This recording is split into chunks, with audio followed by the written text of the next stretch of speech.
근데 왜 사기죄는 아니다 이런 지금 체크 포인트가 뜨는데 네. 이 무슨 어떻게 된 영문이죠? 네, 그 대법원 판단이 이제 1심, 2심과 완전 정반대로 나온 겁니다. 사기로 볼 수 없다는 취지로 정반대의 판단을 한 건데요. 크게 두 가지 이유를 짚었습니다. 첫 번째는 그 피해자가 이 박 씨의 어려운 신용 상황을 알고 돈을 빌려준 거다 이렇게 봤습니다. 같은 직장에서 일했기 때문에 경제적 형편을 어느 정도 알고 있었다고 본 거고요. 또 돈을 빌릴 때 내가 돈을 융통할 곳이 도저히 없다 하면서 돈을 빌렸기 때문에 피해자를 속일 의도도 없었고 속이지도 않았다고 봤습니다.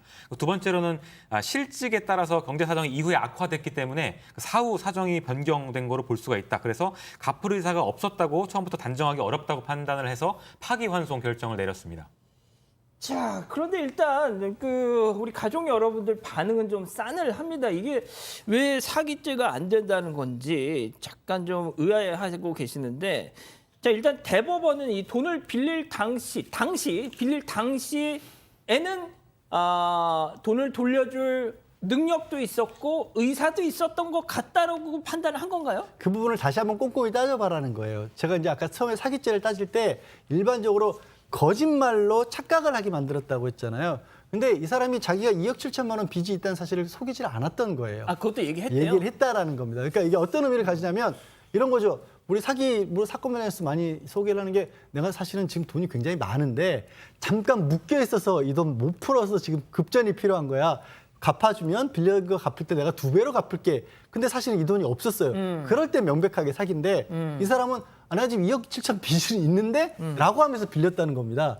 그러니까 처음부터 거짓말한 것도 아니었고 두 번째로 이 사람이 돈을 빌릴 때는 2억 7천만 원 빚이 막 갑자기 뭐 빚쟁이들이 찾아와서 이거 지금 당장 갚아라 이런 상황도 아니었고 직장을 다니고 있었거든요. 그러니까 그렇게 봤었을 때는 아예 이거를 처음부터 떼먹을 생각을 하고 빌린 것으로 보기는 어렵지 않겠느냐. 다시 한번 꼼꼼히 따져봐라고 한 겁니다. 예.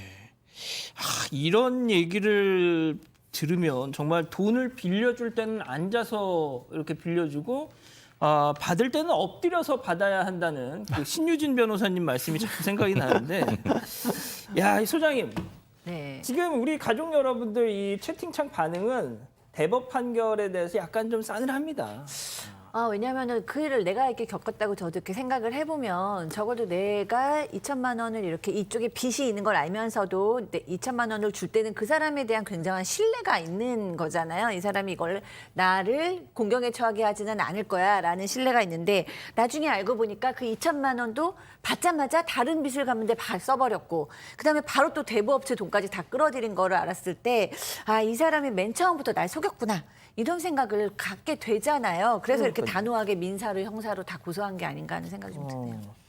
자, 양 변호사님, 우리 가족 여러분들도 오해하실 수 있으니까 이게 형사 사기죄는 안 되지만 그 민사는 되는 거죠? 빚은 그대로 남아 있는 겁니다. 2천만 원 명백하게 갚아야 될 법적인 의무가 있고 다만 아마도 이 사람이 이 형사를 고소를 한 이유는 심지어가 압박감. 갚지 않으면 네가 이제 법적으로 뭐 이렇게 형사처벌까지 받게 된다라는 그것 때문에 그 과정에서 좀 변제를 받고 싶었던 것으로 보이는데 그런 부분들은 통하지 않게 된 건 맞죠.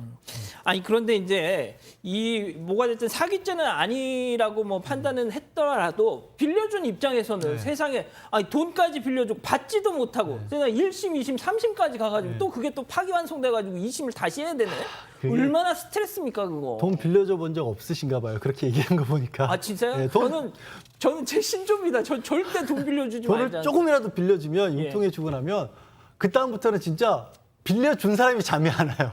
그러니까요. 저도 경험이 있거든요. 아이고, 이런. 희한하게 빌릴 때는 진짜 얼마 많이 주셨어요? 뭐 1,000 단위가 넘어갔죠. 못 받으셨어요 혹시? 받은 돈도 있고 못 받은 돈도 있고 그래요. 세상에 어쩜 좋아. 그래서 진짜 그 빌려간 사람은 걱정을 안 하는 것 같고 전화를 해도 해맑아요. 직업이 변호사신데 왜 못 받았어? 변호사 되기 전에. 에? 변호사 되기 전에. 되기 전에. 네, 되기 기자 전에. 시절에. 네. 기자도 떼먹는 사람도 있더라고요. 기자도 누군지 몰라 진짜 나쁜 사람이에요. 진짜 나쁜 사람이었어요. 그 사람 해외로 도주까지 갔어요. 그래서 제가 다 갚았어요. 왜 그래? 왜 이렇게 방송 열심히 하시나? 그때 그 피해 때문이었구나. 네, 하여튼 그런데 그래서 이거 조금이라도 한 가지 좀 뭐 팁 아닌 팁을 드리자면 우리 아는 사람 사이에 돈 거래할 때는 특히나 이건 뭐 차용증 같은 거 받기도 어렵고 언제 갚을지 이런 것들을 좀 얘기하기가 어렵잖아요. 그래도 확인은 꼭 하시고요. 차용증 쓰기 어려우면 이런 거 있잖아요. 그냥 지나가는 길에 문자로 야 그때 언제까지 갚기로 했지 그거? 라는 식으로 문자라도 하나 보냈어요. 그럼 다음 달까지 갚을게. 이러면 법적으로는 그게 언제까지 얼마를 갚는다는 효력이 생깁니다.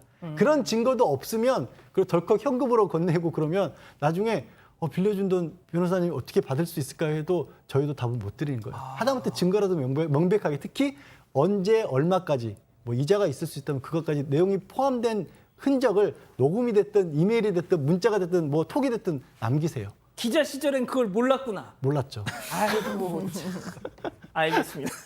좀 가슴 아픈 얘기였네요. 생각해보니까 좀 알겠습니다. 첫 번째 재판 이렇게 정리하고요.